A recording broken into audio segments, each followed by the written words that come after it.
sao mình lư cọ bài chứ lư khăng hay còn lư khăng vì môn đồ bốn nó ông nhom mà lên hay lư sầm lên chốn hoa mà kiện đai hay mà nhom thả mi sel tê con lư chứ lư đập pe vì có vài bạn mà chôm hay vì tờ lẹ đạch phơi hay chom ở bên chia po rọt mình nè hay pe lư chân con này phây con phây phây hay pe năng rốt tana còn pe năng nhom rọt ở từ cày đe cái tục tròn hay dây nhom hao mà trô cái lạnh cái lộc vịnh trăng xe nó con à cha con này con thom lang anh à cốt để con trăng riêng con đừng trăng phơi ấy bắt to tiền nó anh à cốt nhom pe thom lang nhom trăng phơi chỉ kêu bằng riêng đam bay bằng riêng con sao chấm non cái đó ai score nữa ai score bảo what saoยังไม่ได้ก่อนถ้าประเทศยังត្រូវបានគេអីត្រូវបានគេរំលោភអំពៀនថ្ងៃដែលពេលកាត់ហេតុដំបងកូនកំពុងតែនៅណាដែរកូនថ្ងៃកាត់ហេតុដំបងខ្ញុំនៅសាលារៀននៅពេលដែលកំពុងតែរៀននេះឮសូរយ៉ាងម៉េចគេប្រកាសម៉ោងប្រមាណក្មួយរត់ទៅណាដែរក្មួយមុនដំបងលោកគ្រូយុវថាឲ្យទៅថ្នាក់សិនហើយគេថាចាំពេលម៉ែឪមកយកចាំឲ្យទៅផ្ទះហើយអ្នកអត់ទាន់ម៉ែឪមកយកហ្នឹងឲ្យនៅក្នុងសាលាហ្នឹងសិនហើយកុំឲ្យទៅណាឆ្វេងឆ្វាយនៅពេលដែលកូនរៀននឹងមានបានឮស្នូផ្ទុះអាវុធឬក៏គេប្លង់គ្រាប់មកទេកូនអត់ឮផងពូអ្នកមិត្តភ័ក្តិមិត្តភ័ក្តិខ្ញុំប្រាប់ថាសភាពការនៅតាមជាដែនអត់ស្រួលទេ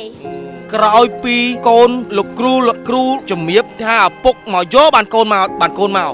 ទាប់មកកូនបានឃើញឪពុកម្ដាយមកយកឲ្យតគាត់ប្រាប់កូនថាម៉េចកូនពេលហ្នឹងថ្ងៃហ្នឹងបងខ្ញុំជិះម៉ូតូមកខ្ញុំហៅបងខ្ញុំឲ្យមកផ្ទះថាសភាពការនៅតាមជាដែនអត់ស្រួលទេហើយបងខ្ញុំសុំគ្រូចេញមកចាមកមួយពុកមួយម៉ែតាជីអីមកកូនជីម៉ូតូមកថ្ងៃកាត់ហេតុនឹងបងយ៉ាងម៉េចបានបងរត់មកដល់ទីហើយរត់មកដល់ទីនេះប្រហែលថ្ងៃហើយបងខ្ញុំ4ថ្ងៃទាំងហ្នឹងហើយមកដំបងដេកនៅវត្តសែនយដល់ពេលទៅលេងធ្លាក់គ្រាប់នៅអីគេហៅអូកន្តឹងហ្នឹងក៏ចេញមកហ្នឹងទៀតហ្មងទៅទើបតែកើតបានមួយខែបងរត់ហើយគ្នារត់ចឹងធូបងឲ្យបងស្រីប៉ោះស្រីអូស្រីទៀតលោកអើយលោក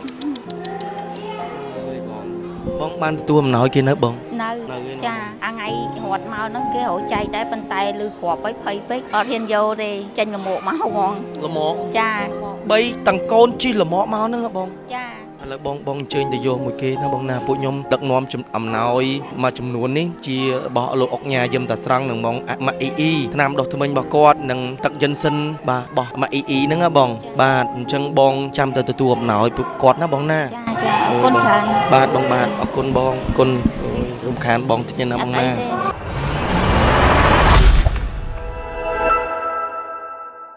ទៅបែរហីបែរណាក្មួយ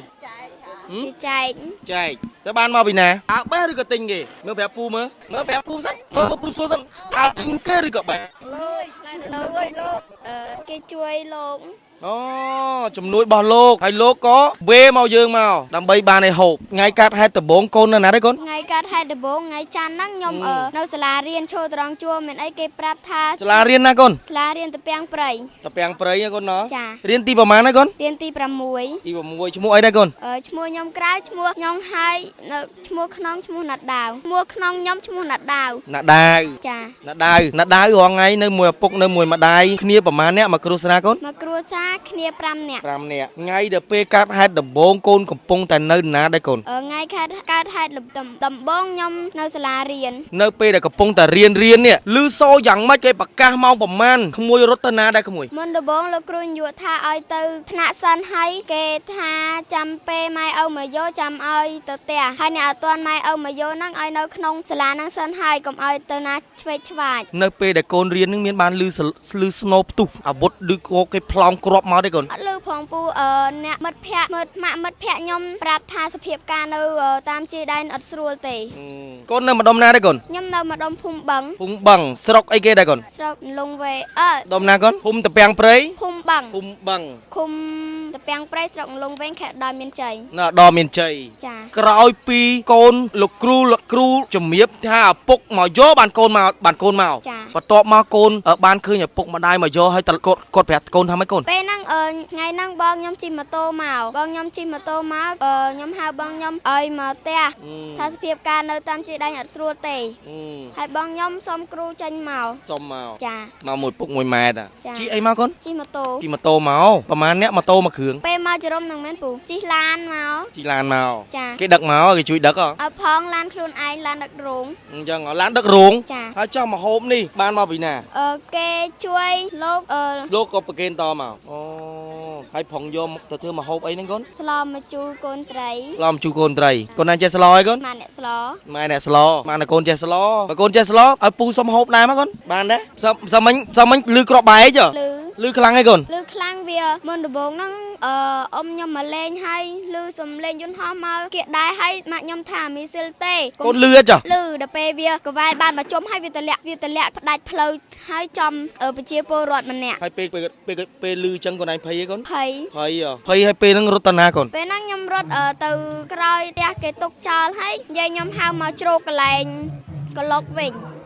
ត្រង់សេណាកូនណា ចា អូ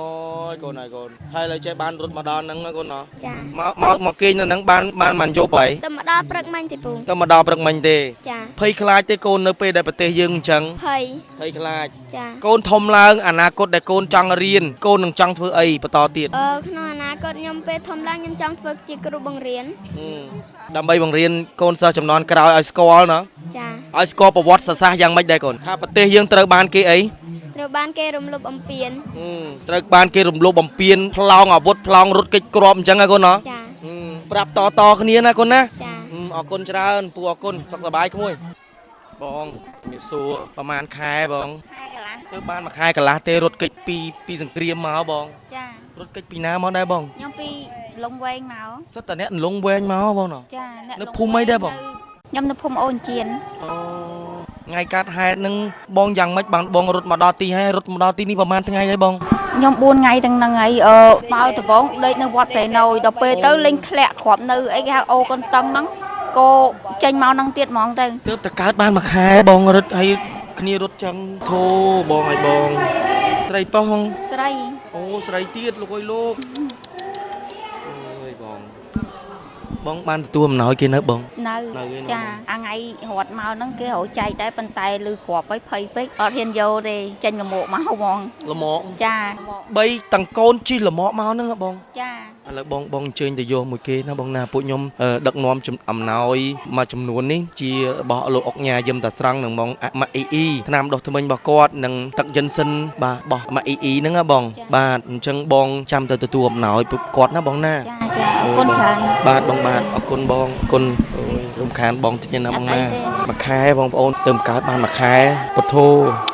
ណាស់ជីល្មមមករត់ពេកអូយលោកអើយលោកបាទមិនដឹងថាពួកជនជាតិនេះគាត់ធ្វើសារធាតុគាត់គិតអីថាគាត់គិតអីបាទមិនដឹងថាគាត់គិតយ៉ាងម៉េចបានចង់ឈ្លានពានចង់ដណ្ដើមយកទឹកដីខ្មែរម៉េះបាទខ្មែរមិនដែលចេះចង់បានទឹកដីគេទេហើយក៏មិនចេះចង់បានឈ្លានពានទឹកដីគេដែរបាទនេះគឺជាទង្វើដោយថោកទាបបំផុតរបស់ជនជាតិថៃបាទជាជនជាតិសៀមដែលគាត់បានឈ្លានពាននៅទឹកដីប្រទេសកម្ពុជាបាទដល់ស្រែកឃ្លានមហិច្ឆតាស្រែកឃ្លានរបស់ចៅឈ្លានពានណាដែលចង់បានដីបាទចង់បានប្រាសាទបាទប្រទេសកម្ពុជាឥឡូវនេះបងប្អូនប្រជាពលរដ្ឋបាទមានអ្នកលបួសមានអ្នកស្លាប់បាទឥឡូវរត់គេចផ្ទះសម្បែងចោលផ្ទះសម្បែងមកនៅក្នុងវត្តទីអារាមអើយលោកអើយលោកបាទយើងអាណត្តិធំណាស់ហើយយើងក៏អរគុណទៅដល់ចៅអធិការវត្តដែលគាត់បានផ្ដល់ទីតាំងមួយចំនួនធំដែលនៅក្នុងវត្តនេះសម្រាប់ឲ្យបងប្អូនប្រជាពលរដ្ឋដែលមានការស្នាក់អាស្រ័យនៅក្នុងពហិនៅទីក្បែរវត្តអារាមគៀនពហិ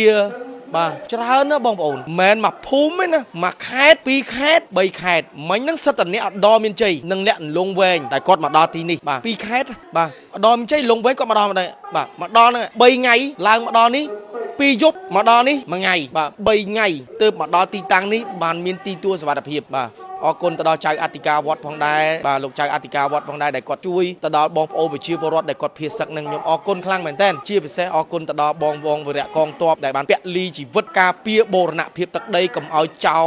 ឈ្លានពាននេះមកឲ្យឈ្លានពានបាទស៊ូសុកចិត្តស្លាប់ក៏មិនឲ្យគេជន់មកលើដីខ្មែរដែរបាទសុកចិត្តបង្ហូរឈាមសុកចិត្តតតាំងបាញ់តដៃជាមួយគេក៏មិនឲ្យចោលសៀមជនជាតិថៃនេះចូលមកនៅរស់នៅក្នុងទឹកដីខ្មែរដែរខ្ញុំក៏អរគុណដល់រាជរដ្ឋាភិបាលដែលគាត់មានការគិតគូរទៅដល់វីរៈកងទ័ពនិងបងប្អូនប្រជាពលរដ្ឋនិងសុខទុក្ខអរគុណ